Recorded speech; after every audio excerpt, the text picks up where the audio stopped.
10 power.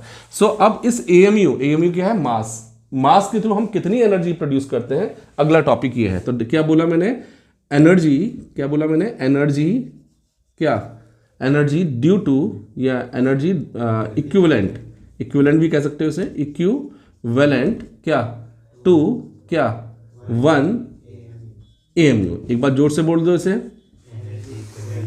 1 AMU. तो 1 AMU में कितनी एनर्जी प्रोड्यूस होती है, आइंस्टाइन ने हमें बताया था E इक्वल्स टू क्या, mc², यानी कि मास के थ्रू एनर्जी, एनर्जी के थ्रू मास प्रोड्यूस हो सकता है, यानी कि एनर्जी को हम मास में कन्वर्ट कर सकते हैं और मास को एनर्जी में कन्वर्ट कर सकते हैं। बात समझ में आ रही है।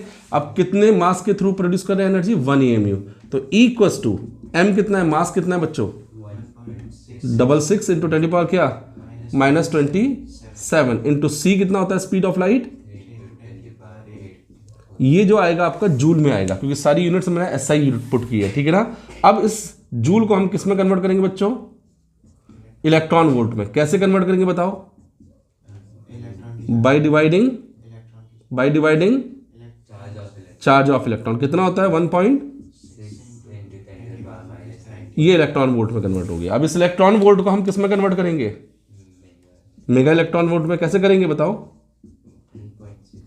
हाँ बोलो 10⁶ से डिवाइड करेंगे ना फर्दर, 10⁻16 ओवर कितना, 1.6 इंटू 10⁻−19 इंटू 10 पावर क्या 6, ठीक है। ये किस में कन्वर्ट हो गया, मेगा इलेक्ट्रॉन वोल्ट में कन्वर्ट हो गया।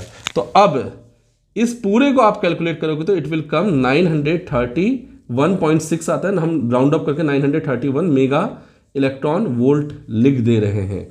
तो ये एनर्जी किसके थ्रू प्रोड्यूस हुई, इतने मास के थ्रू, और ये मास किसके इक्विवेलेंट होता है, 1 एएमयू। तो वी कैन से कि 1 क्या एएमयू इक्वल्स टू कितना, 931 मेगा इलेक्ट्रॉन वोल्ट। तो सोचो एक छोटा सा इतना small mass can produce 931 mega electron volt.